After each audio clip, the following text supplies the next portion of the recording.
Assalamualaikum warahmatullahi wabarakatuh. Kami dari kelompok 3 akan mempresentasikan chapter 24, yaitu menyelesaikan audit. Perkenalkan, nama saya Zindiani Romadoni dengan NIM 1908 1030 1009. Saya Radiatul Rujana dengan NIM 1908 1030 1012. Perkenalkan, nama saya Fatimah Zahro dengan NIM 1908 1030 1055. Halo, perkenalkan nama saya Mila Aga Putri dengan NIM 1908 1030 1061. Selanjutnya, kita akan membahas sebuah kasus. Kasusnya ini berjudul tinjauan yang baik membutuhkan lebih dari melihat file audit. Kita akan masuk ke kasusnya ya.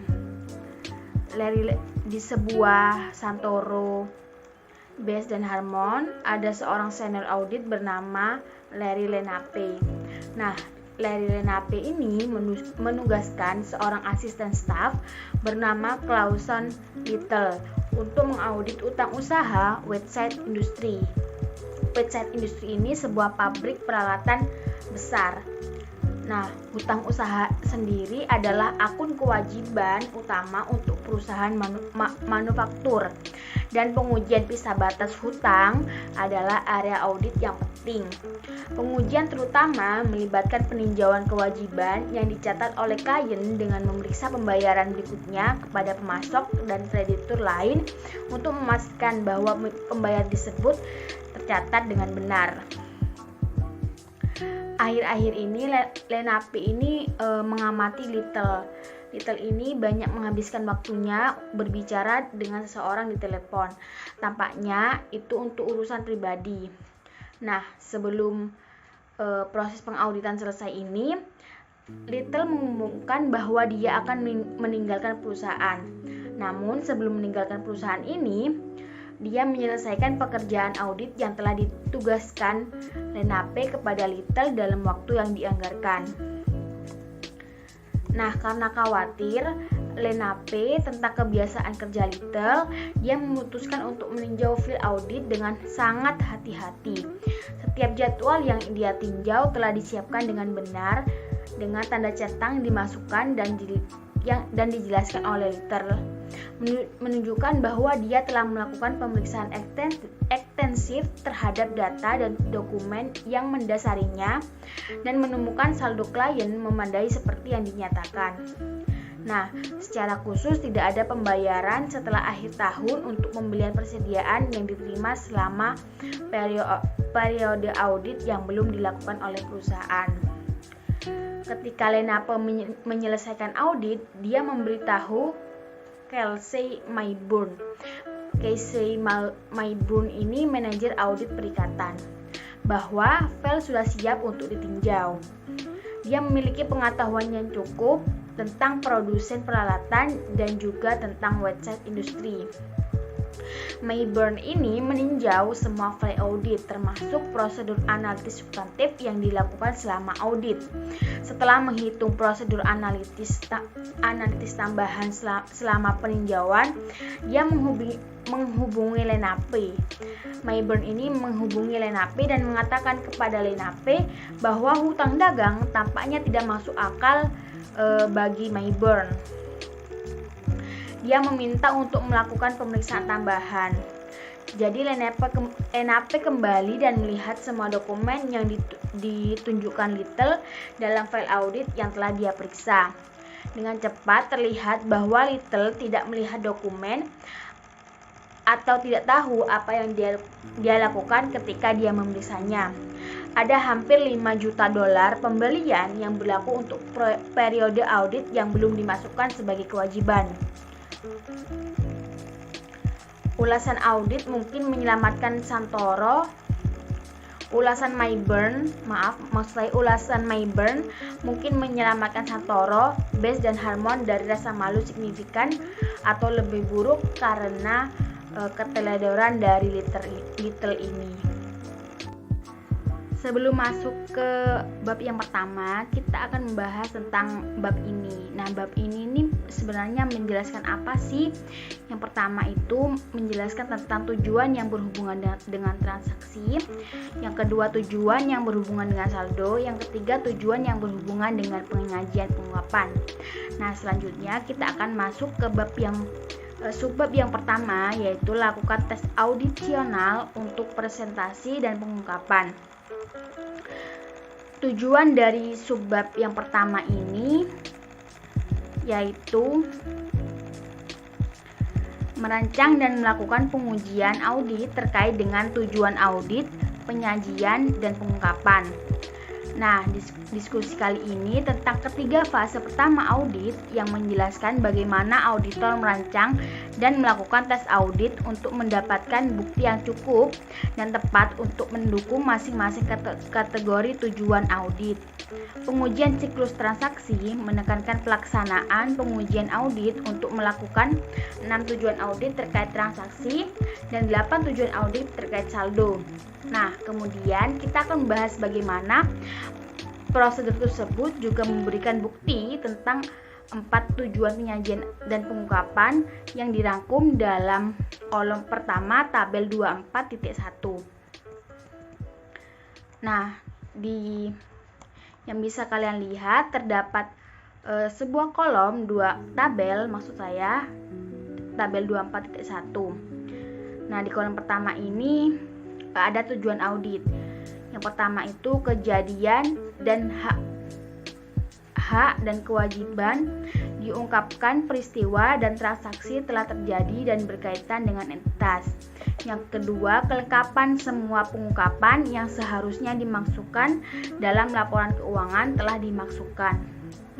Yang ketiga, klasifikasi dan pemahaman informasi keuangan disajikan dan dijelaskan dengan tepat dan pengungkapan diungkapkan dengan jelas. Yang keempat, akurasi dan penilaian informasi keuangan dan lainnya diungkapkan secara wajar dan pada jumlah yang tepat. Sebagai bagian dari fase 4 audit, yaitu menyelesaikan audit dan masalah laporan audit, auditor mengevaluasi bukti yang mereka peroleh selama 3 fase pertama audit, yaitu fase yang pertama, rencana dan desain pendekatan audit, yaitu tentang melakukan prosedur untuk memperoleh pemahaman tentang pengendalian yang terkait dengan tujuan penyajian dan pengungkapan sebagai bagian dari prosedur penilaian risiko.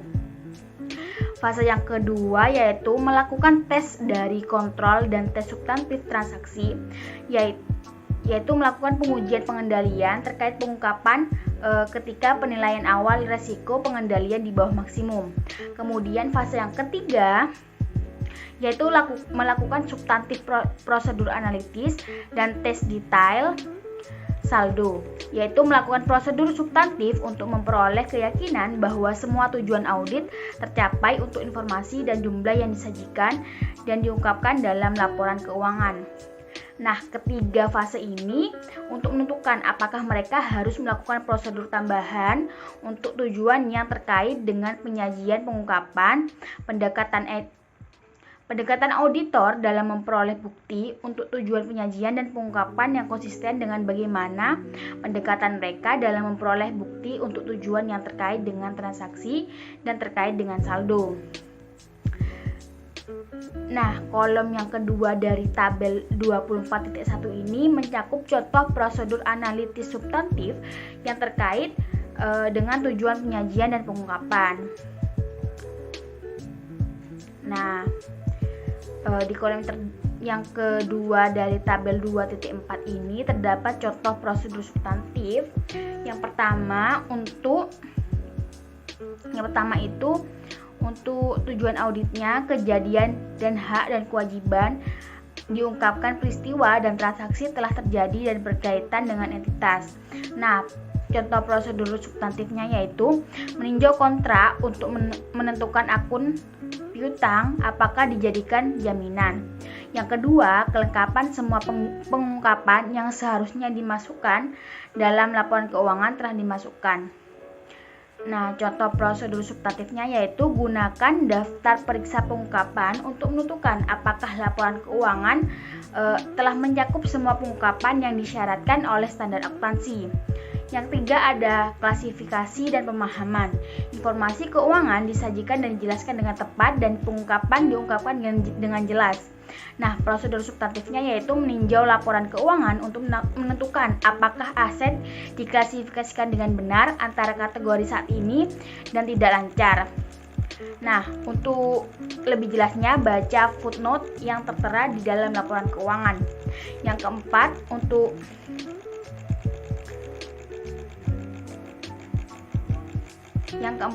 tujuan auditnya akurasi dan penilaian informasi keuangan dan lainnya diungkapkan secara wajar dan pada jumlah yang tepat, yaitu prosedur analitisnya merekonsiliasi jumlah yang termasuk dalam hutang jangka panjang. Nah, catatan kaki untuk informasi yang diperiksa dan didukung dalam file audit utang dan jangka panjang. Jadi merekonsiliasi jumlah yang termasuk dalam hutang jangka panjang ini biasanya terdapat di catatan kaki. Nah, seringkali prosedur untuk tujuan yang terkait dengan penyajian dan pengungkapan diintegrasikan dengan pengujian auditor untuk tujuan terkait dengan transaksi yang terkait dengan saldo. Misalnya, sebagai bagian dari audit piutang, auditor mengevaluasi kebutuhan untuk memisahkan wesel tagih dan jumlah piutang dari afiliasi dan piutang dagang dari pelanggan. Dan mereka juga harus menentukan bahwa piutang lancar dan tidak lancar diklasifikasikan secara terpisah dan setiap anjak piutang atau pendiskontoan wesel tagih harus diungkapkan. Sementara sebagian besar informasi yang disajikan dan diungkapkan dalam laporan keuangan diaudit sebagai bagian dari pengujian auditor pada tahap awal audit. Pada tahap 4, auditor mengevaluasi bukti yang diperoleh selama 3 tahap pertama audit untuk menilai apakah bukti tambahan diperlukan untuk tujuan penyajian dan pengungkapan.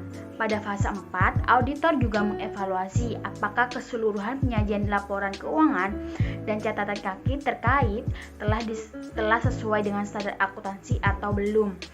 Ini termasuk evaluasi apakah laporan keuangan individu mencerminkan klasifikasi dan deskripsi akun yang sesuai dengan persyaratan akuntansi dan bahwa informasi disajikan dalam bentuk yang tepat dengan terminologi yang tepat yang disyaratkan oleh standar akuntansi. Salah satu perhatian utama auditor terkait dengan tujuan penyajian dan pengungkapan adalah menentukan apakah manajemen telah mengungkapkan semua informasi yang diperlukan untuk tujuan kelengkapan penyajian dan pengungkapan. Untuk menilai risiko bahwa tujuan kelengkapan untuk penyajian dan pengungkapan tidak terpenuhi, auditor mempertimbangkan informasi yang diperoleh selama 3 fase pertama pengujian audit untuk menentukan apakah mereka mengetahui fakta dan keadaan yang harus diungkapkan. Karena sifat unik dari pengungkapan yang terkait dengan kewajiban kontingensi dan peristiwa kemudian, auditor sering menilai risiko setinggi mungkin bahwa semua informasi yang diperlukan mungkin tidak diungkapkan secara lengkap dalam catatan kaki. Bisa disebut auditor ini berprasangka buruk terhadap perusahaan. Nah, pengujian audit yang dilakukan pada tahap audit sebelumnya seringkali tidak memberikan bukti yang cukup dan tepat tentang kewajiban kontingensi dan peristiwa kemudian. Oleh karena itu, auditor merancang dan melaksanakan prosedur dalam setiap audit untuk meninjau kewajiban dan kontingensi dan peristiwa kemudian sebagai bagian dari pengujian fase keempat mereka. Nah, subbab yang ini sudah selesai, selanjutnya akan dilanjutkan oleh rekan saya. Selanjutnya ialah review kewajiban kontingen dan komitmen. Jadi, kewajiban kontingen atau contingent liability ialah potensi kewajiban di masa mendatang kepada pihak luar yang besarannya ini sejumlah yang tidak diketahui, yang biasanya berasal dari aktivitas yang sudah terjadi. Dan kewajiban kontingen yang material ini harus diungkapkan di dalam catatan kaki ataupun 3 kondisi. Adapun 3 kondisi yang diperlukan agar kewajiban kontingen ini ada. Yang pertama, terdapat pembayaran di masa depan ke pihak luar, atau dengan kata lain, kerusakan aktiva atau aset yang diakibatkan oleh kondisi atau situasi yang ada. Yang kedua, terdapat ketidakpastian mengenai jumlah pembayaran atau mengenai kerusakan yang telah disebutkan tadi, itu jumlahnya tidak pasti di masa mendatang. Yang ketiga, hasil akan dipecahkan oleh satu atau beberapa kejadian di masa mendatang. Nah, apabila contoh yaitu tentang tuntutan hukum yang akan diajukan ini belum diputuskan, tidak memenuhi ketiga kondisi tersebut, maka sesuai dengan standar akuntansi ini dilakukan dua pendekatan utama yang berkaitan dengan ketidakpastian kontingensi kerugian, yaitu yang pertama menggunakan nilai wajar dan yang kedua menggunakan ambang probabilitas. Nah, apabila menggunakan ambang probabilitas standar ini menguraikan 3 tingkat kemungkinan keterjadian seperti yang terlihat di tabel. Seperti yang teman-teman sudah lihat di tabel 24.2, yaitu berkisar dari kemungkinan keterjadian yang kecil hingga mungkin terjadi serta apa sih perlakuan yang tepat untuk masing-masing tingkat kemungkinan keterjadian peristiwa tersebut. Misalnya, untuk kemungkinan keterjadian peristiwa tingkat remote atau kecil kemungkinan, maka perlakuannya ialah tidak diperlukan pengungkapan. Nah, persyaratan ini digunakan untuk mengevaluasi apakah klien telah menerapkan pendekatan dan perlakuan yang tepat. Dan di sini auditor haruslah memberikan pertimbangan yang sangat profesional.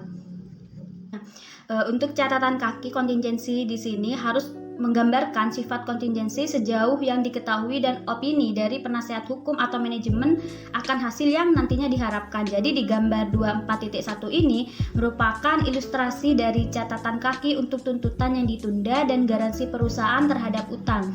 Yang keduanya ini diperhitungkan dengan menggunakan ambang probabilitas. Sebagaimana isi tabel 24.1 ini ialah bahwa ada beragam tuntutan dan klaim yang ditunda terhadap perusahaan serta perusahaan anak konsolidasiannya yang merupakan opini dari manajemen perusahaan berdasarkan informasi yang ada.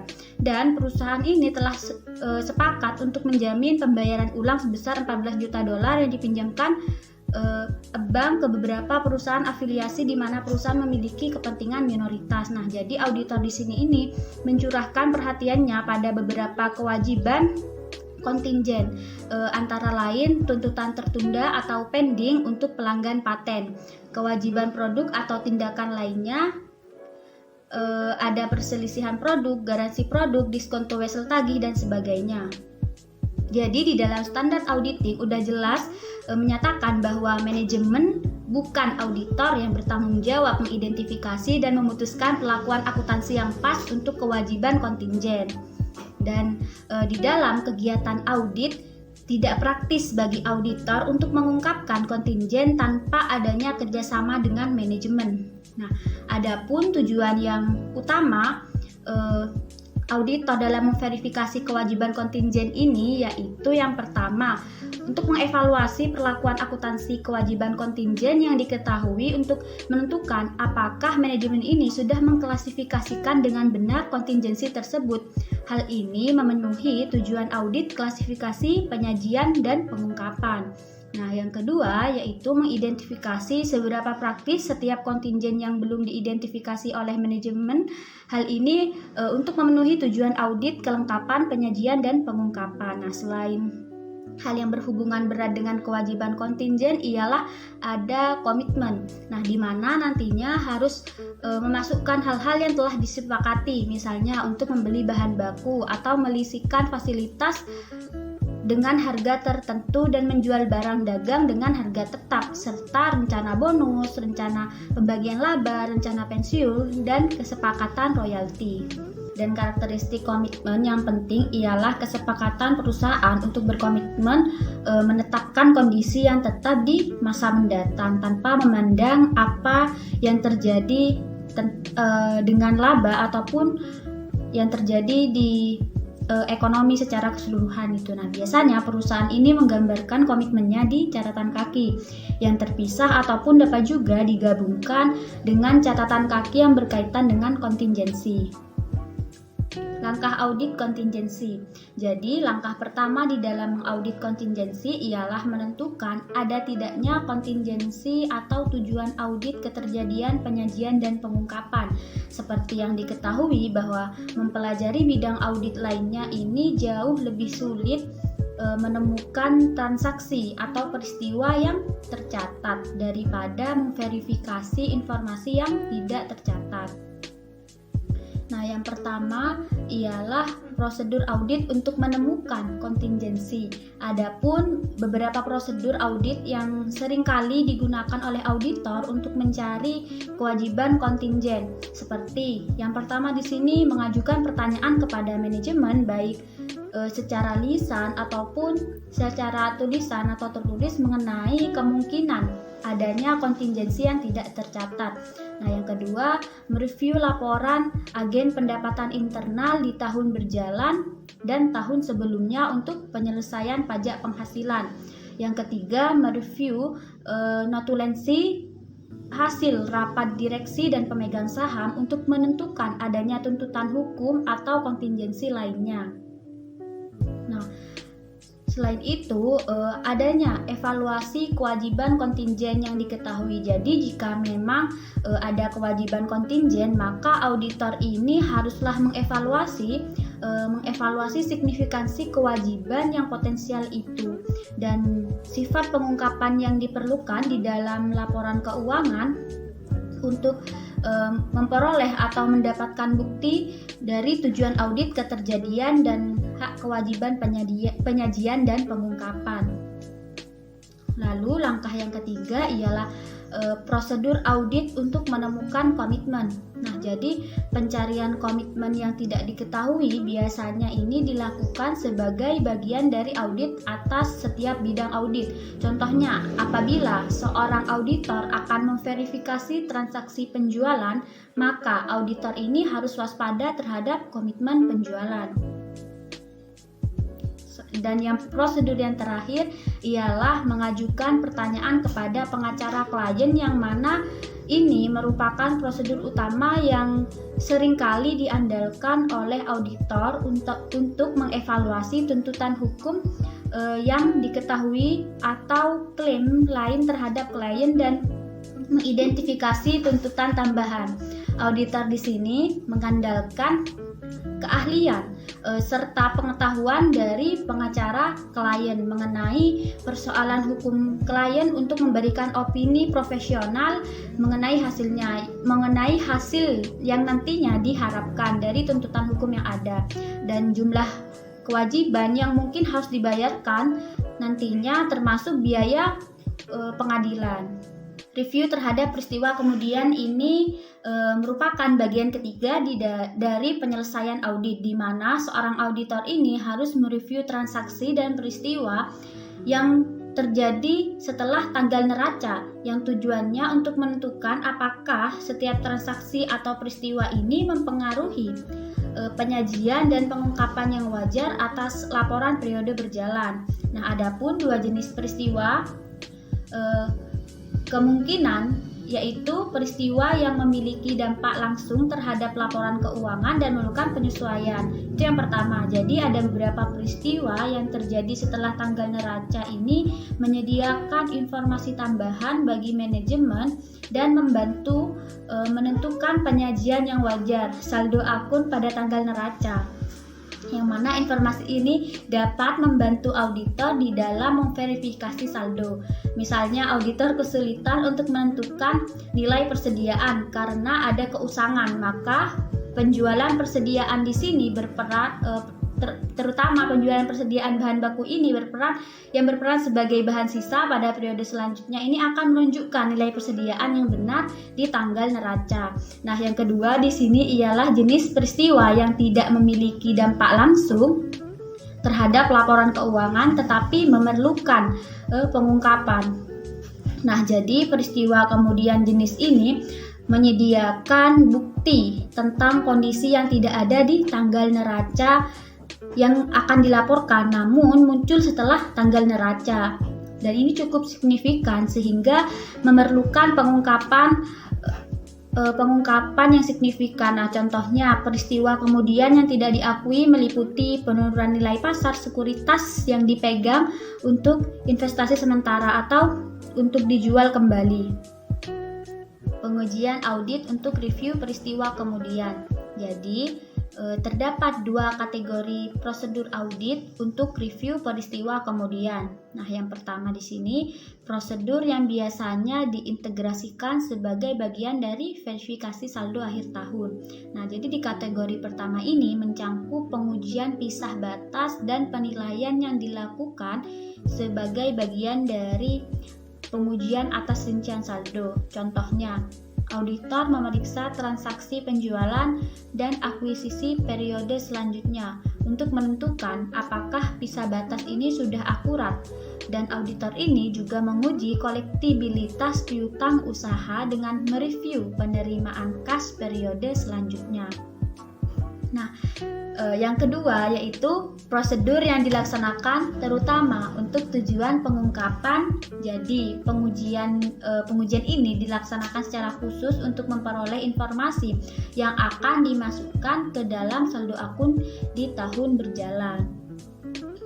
Adapun pengujian tersebut ini mencangkup hal seperti mereview catatan dan laporan internal yang sudah disiapkan setelah tanggal neraca. Misalnya, auditor ini mereview jurnal umum dan buku besar untuk menentukan keberadaan dan sifat transaksi yang signifikan terkait dengan tahun berjalan, atau auditor harus menekankan perubahan bisnis daripada hasil untuk periode yang sama di tahun yang sama, yaitu mengenai perubahan setelah akhir tahun. Nah, lalu pengujian juga mencangkup memeriksa notulen yang diterbitkan pada tanggal neraca, yaitu notulen rapat para pemegang saham dengan direktur setelah tanggal neraca untuk peristiwa kemudian yang mempengaruhi laporan keuangan periode berjalan. Dan juga dapat dilakukan melalui pengujian dengan berkorespondensi dengan pengacara sebagai bagian dari pencarian kewajiban kontingen. Jadi auditor ini dapat meminta pengacara untuk memberikan tanggal dan mengirimkan surat pada tanggal penyelesaian pekerjaan lapangan yang diharapkan guna memenuhi tanggung jawab auditor menyangkut peristiwa kemudian ini. Penanggalan ganda. Nah, kadang-kadang auditor ini kan menentukan peristiwa kemudian yang mempengaruhi laporan keuangan periode berjalan ini terjadi setelah pekerjaan lapangan selesai, tapi sebelum laporan audit ini diterbitkan. Nah, sumber informasi semacam ini umumnya adalah manajer atau media. Contoh, bagaimana jika audit mengakuisisi perusahaan lain setelah hari terakhir pekerjaan lapangan auditor. Nah, kita asumsikan di sini akuisisi terjadi tanggal 23 Maret dan hari terakhir pekerjaan lapangan adalah 11 Maret.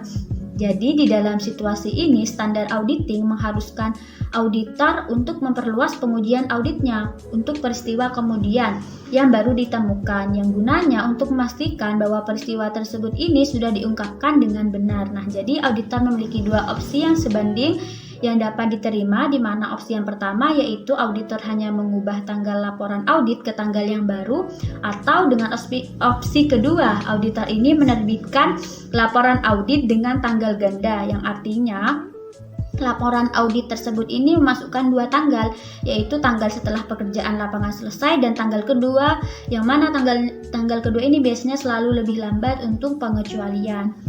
Yang selanjutnya yaitu terkait dengan akumulasi bukti akhir. Jadi terdapat 5 jenis akumulasi bukti akhir. Nah, yang pertama itu adalah melakukan prosedur analitis akhir.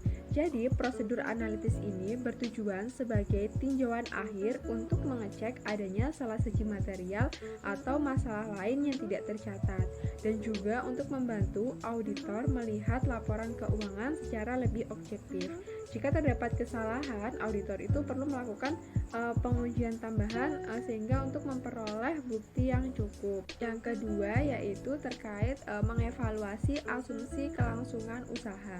Jadi, auditor itu harus melakukan evaluasi terkait apakah terdapat keraguan substansial tentang kemampuan klien dalam melanjutkan kelangsungan usahanya. Jadi, auditor itu harus mempunyai perencanaan dan dapat melakukan revisi setelah memperoleh informasi baru yang tidak ada di perencanaan sebelumnya. Jadi, penilaian akhir terkait status kelangsungan usaha itu diinginkan setelah semua bukti telah dikumpulkan.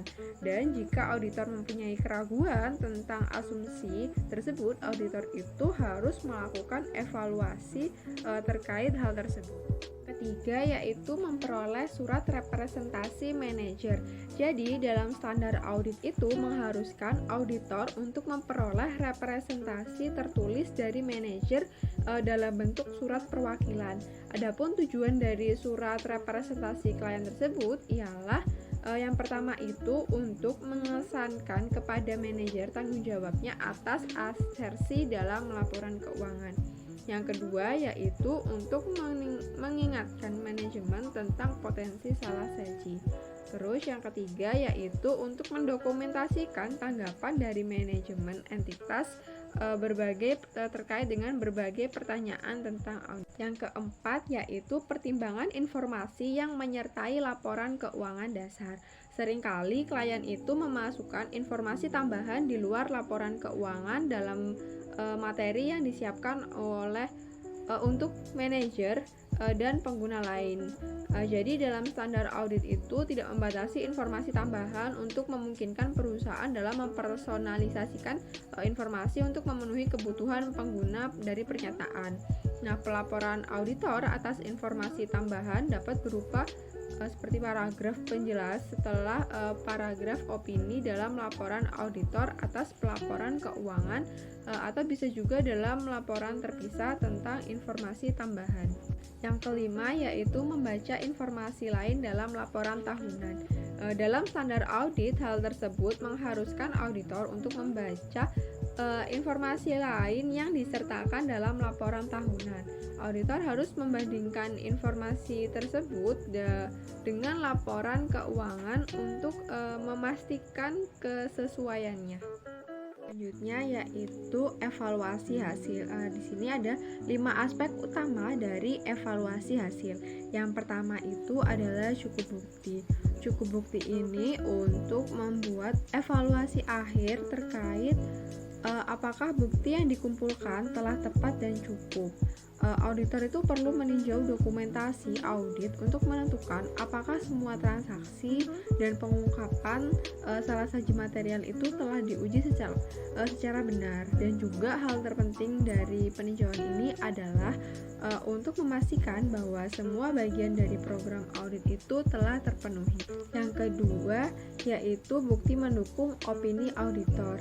Bukti mendukung opini auditor ini merupakan bagian penting lainnya dari mengevaluasi terkait apakah laporan keuangan telah disajikan secara wajar atas ikhtisar salah saji yang ditentukan dalam audit. Lalu yang ketiga yaitu evaluasi pengungkapan laporan keuangan. Jadi sebelum menyelesaikan audit, auditor itu harus membuat evaluasi terkait apakah pengungkapan dalam laporan keuangan itu telah memenuhi semua tujuan penyajian dan pengungkapan. Yang keempat yaitu tinjauan dokumentasi. Terdapat 3 alasan kenapa dokumentasi itu perlu ditinjau secara menyeluruh. Yang pertama itu untuk mengevaluasi kinerja personel yang tidak berpengalaman. Lalu yang kedua untuk memastikan bahwa audit memenuhi standar kinerja yang telah ditetapkan perusahaan. Lalu yang ketiga yaitu untuk mengatasi bias yang sering menjadikan pertimbangan auditor. Yang kelima yaitu tinjauan kualitas keterlibatan. Jadi sebelum penyelesaian audit biasanya laporan keuangan itu juga akan ditinjau. Semua file yang berkaitan akan ditinjau oleh peninjau yang independen dan tidak berpartisipasi dalam audit tetapi masih dalam tim audit. Selanjutnya menerbitkan laporan audit. Jadi auditor itu harus menunggu untuk memutuskan laporan audit yang tepat untuk diterbitkan sampai semua bukti itu telah dikumpulkan dan dievaluasi. Nah, karena laporan audit itu merupakan satu-satunya hal yang dilihat sebagian besar pengguna dalam proses audit, dan konsekuensi dari mengeluarkan laporan yang tidak tepat dapat menjadi parah. Sangat penting bahwa laporan tersebut itu benar. Yang ketiga yaitu komunikasi lainnya dengan komit audit. Jadi standar audit itu mengharuskan auditor untuk mengomunikasikan informasi tambahan tertentu yang diperoleh selama audit kepada pihak yang bertanggung jawab atas tata kelola, yang umumnya itu merupakan komit audit. Nah, adapun tujuan utama dari komunikasi yang diperlukan ini yaitu yang pertama untuk mengkomunikasikan tanggung jawab auditor dalam audit laporan keuangan. Nah, yang kedua itu laporan memberikan gambaran umum tentang ruang lingkup dan waktu audit. Nah, yang ketiga itu untuk memberikan kepada pihak yang bertanggung jawab atas tata kelola temuan signifikan yang timbul selama audit. Nah, yang keempat itu untuk memperoleh dari pihak yang bertanggung jawab atas informasi tata kelola yang relevan dengan audit. Nah, adapun item keempat yaitu surat manajemen. Nah, surat manajemen ini bertujuan untuk menginformasikan personel klien tentang rekomendasi CPA untuk meningkatkan sebagian bagian dari bisnis klien. Selanjutnya penemuan selanjutnya dari kisah. Jadi gambar 24.9 ini tuh mengilustrasikan periode yang dicakup oleh review untuk peristiwa kemudian, pemrosesan laporan keuangan dan penemuan fakta selanjutnya. Nah, setelah tanggal laporan audit. Nah, pada saat meninjau gambar ini tuh perhatikan bahwa auditor itu tidak bertanggung jawab untuk meninjau peristiwa selanjutnya setelah tanggal laporan audit. Jika auditor itu menemukan fakta selanjutnya setelah tanggal laporan audit atau 3/11/17, tetapi sebelum laporan keuangan itu diterbitkan atau 3/26/17, mereka itu akan meminta agar laporan keuangan itu direvisi sebelum diterbitkan.